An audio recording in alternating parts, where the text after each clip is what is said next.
ಮಸಾಲ ಮಜ್ಜಿಗೆಗೆ ಬೇಕಾಗಿರುವ ಪದಾರ್ಥಗಳು ನಾನು 1/4 ಲೀಟರ್ ಮೊಸರು ತಗೊಂಡಿದ್ದೀನಿ, ಒಂದು ಹಸಿಮೆಣಸಿನಕಾಯಿ, ಒಂದು ಸ್ವಲ್ಪ ಅಲ್ಲಕ್ಕೆ ಮೇಲೆ ಸಿಪ್ಪೆ ತೆಗೆದು ಇಟ್ಕೊಂಡಿದ್ದೀನಿ, ಒಂದು ಸ್ವಲ್ಪ ಪುದೀನ, ಒಂದು ಸಣ್ಣ ನಿಂಬೆಹಣ್ಣು, ಇದರಲ್ಲಿ ಅರ್ಧ ನಿಂಬೆಹಣ್ಣು ಅಷ್ಟೇ ಮಜ್ಜಿಗೆಗೆ ಹಾಕಬೇಕು, ಒಂದು ಸ್ವಲ್ಪ ಕೊತ್ತಂಬರಿ, ಉಪ್ಪು, ಜೀರಿಗೆ ಪೌಡ್ರು, ಜೀರಿಗೆಯನ್ನ ಹುರಿದು ಮಿಕ್ಸಿ ಮಾಡಿ ಇಟ್ಕೊಂಡಿದ್ದೀನಿ.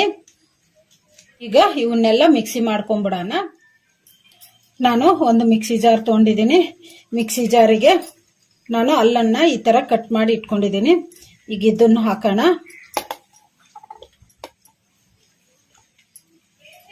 ಈಗ ಹಸಿಮೆಣಸಿನಕಾಯಿ ತರ ಮುರಿದು ಹಾಕೋಣ. ಪುದೀನ,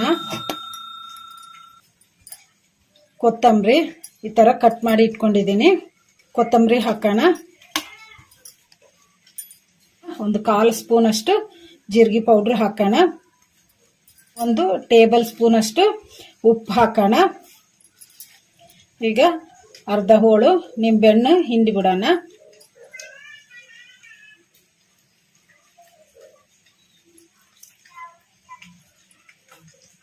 ಈಗ ನಿಂಬೆಹಣ್ಣು ಹಿಂಡ್ಕೊಂಡಿದೀವಲ್ಲ, ನಿಂಬೆಹಣ್ಣಿಗೆ ಬೀಜ ತೆಗೆದು ನಾನು ನಿಂಬೆಹಣ್ಣು ಹಿಂಡ್ಕೊಂಡಿದ್ದೀನಿ.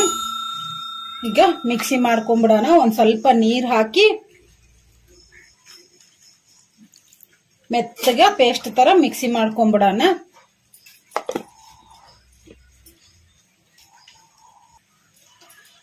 ನಾವು ಮಿಕ್ಸಿ ಮಾಡ್ಕೊಂಡಿವಲ್ಲ, ಮಿಕ್ಸಿ ಜಾರ್ ಮುಚ್ಚಳ ತೆಗೆದು ನೋಡೋಣ.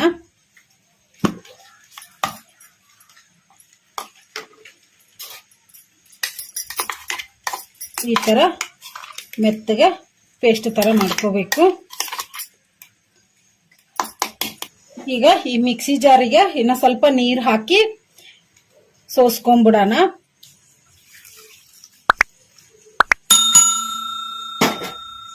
ಈಗ ಇದನ್ನ ಇನ್ನೊಂದು ಪಾತ್ರೆಗೆ ಸೋಸ್ಕೊಂಡ್ಬಿಡೋಣ. ನಾನು ಇನ್ನೊಂದು ಪಾತ್ರೆ ಇಟ್ಕೊಂಡಿದ್ದೀನಿ. ಈ ಪಾತ್ರೆಗೆ ನಾವು ಮಿಕ್ಸಿ ಮಾಡಿ ಇಟ್ಕೊಂಡಿದ್ವಲ್ಲ ಹಸಿಮೆಣಸಿನಕಾಯಿ, ಕೊತ್ತಂಬರಿ ಪೇಸ್ಟ್, ಈಗ ಇದನ್ನ ಈ ತರ ಸೋಸ್ಕೊಂಡ್ಬಿಡೋಣ.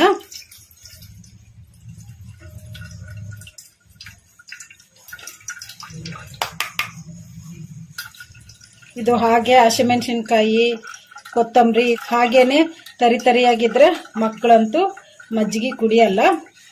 ಅದಕ್ಕೆ ನಾವು ಈ ತರ ಸೋಸ್ಕೊಂತಿದೀವಿ.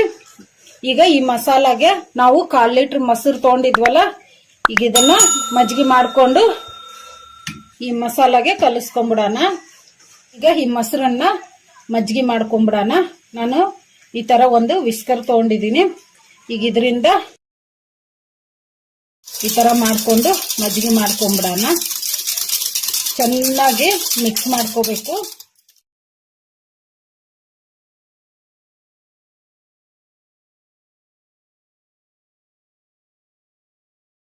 ಮೊಸರು ಗಡ್ಡೆ ತರ ಇರ್ಲಾರ್ದಂಗ ಆಗಿದೆ ಅಲ್ಲ, ಈಗ ಇದಕ್ಕೆ ನೀರು ಹಾಕೊಂಡ್ಬಿಡೋಣ ಒಂದ್ ಸ್ವಲ್ಪ.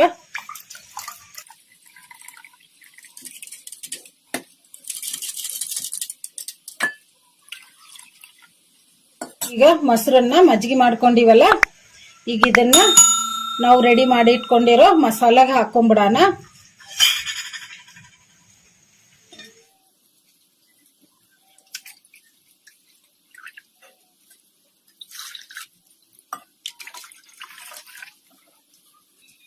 ಈಗ ಮಸಾಲಾಗೆ ಮಜ್ಜಿಗೆ ಹಾಕೊಂಡ್ಬಿಟ್ಟಿವಲ್ಲ, ಈಗ ಇನ್ನ ಸ್ವಲ್ಪ ನೀರು ಹಾಕೋಣ.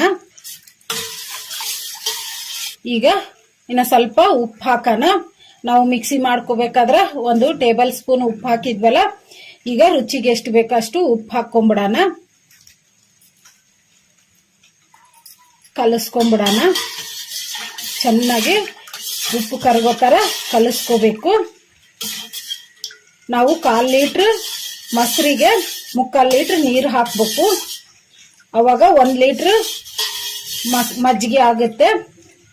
ಈಗ ರೆಡಿಯಾಗಿದೆ ಅಲ್ಲ ಮಸಾಲ ಮಜ್ಜಿಗೆ. ಮಸಾಲ ಮಜ್ಜಿಗೆಗೆ ಉಪ್ಪು ಏನನ್ನ ಕಡಿಮೆ ಬಿದ್ದರೆ ಟೇಸ್ಟ್ ನೋಡಿಕೊಂಡು ನೀವು ಮತ್ತೆ ಇನ್ನೂ ಸ್ವಲ್ಪ ಹಾಕ್ಕೋಬೋದು. ಈಗ ರೆಡಿಯಾಗಿದೆ ಮಸಾಲ ಮಜ್ಜಿಗೆ. ಇದನ್ನು ಬಿಸಿಲುಗಾಲ ಮಾಡ್ಕೊಂಡು ಕುಡಿದ್ರೆ ತುಂಬ ಟೇಸ್ಟಿಯಾಗಿರುತ್ತೆ ಮತ್ತು ಹೊಟ್ಟೆಗೆ ತಣ್ಣಗೂ ಅನಿಸುತ್ತೆ. ನೀವು ಟ್ರೈ ಮಾಡಿ. ಮತ್ತು ಮಕ್ಕಳಂತೂ ಇನ್ನೂ ಇಷ್ಟಪಟ್ಟು ಕುಡಿತಾರೆ ಮಜ್ಜಿಗೆ, ಮಸಾಲ ಮಜ್ಜಿಗೆ. ಮಕ್ಕಳು ಅಂಗಡಿಗೆ ಹೋಗಿ ಮಸಾಲ ಮಜ್ಜಿಗೆ ಪಾಕೆಟ್ಗಳೆಲ್ಲ ತಂದ್ಕೊಂಡು ಕುಡಿತಿರ್ತಾರಲ್ಲ, ಅಂಗಡಿಯಿಂದ ತರೋ ಮಜ್ಜಿಗೆಗಿಂತ ನಾವು ಫ್ರೆಶ್ ಆಗಿ ಮನೆಯಲ್ಲಿ ಮಕ್ಕಳಿಗೆ ಈ ಥರ ಮಾಡಿಕೊಟ್ರೆ ಮಕ್ಕಳಂತೂ ತುಂಬ ಇಷ್ಟಪಟ್ಟು ಕುಡಿತಾರೆ.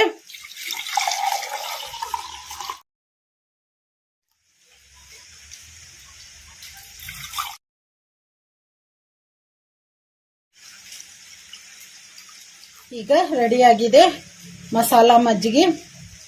ಈ ಮಜ್ಜಿಗೆನ ಬಿಸಿಲುಗಾಲ ಮಾಡಿಕೊಂಡ್ರೆ ತುಂಬ ಟೇಸ್ಟಿಯಾಗಿರುತ್ತೆ. ಮನೆಯಲ್ಲಿ ಎಲ್ಲರೂ ಇಷ್ಟಪಡ್ತಾರೆ, ಮಕ್ಕಳಂತೂ ಇನ್ನೂ ಇಷ್ಟಪಟ್ಟು ಕುಡಿತಾರೆ.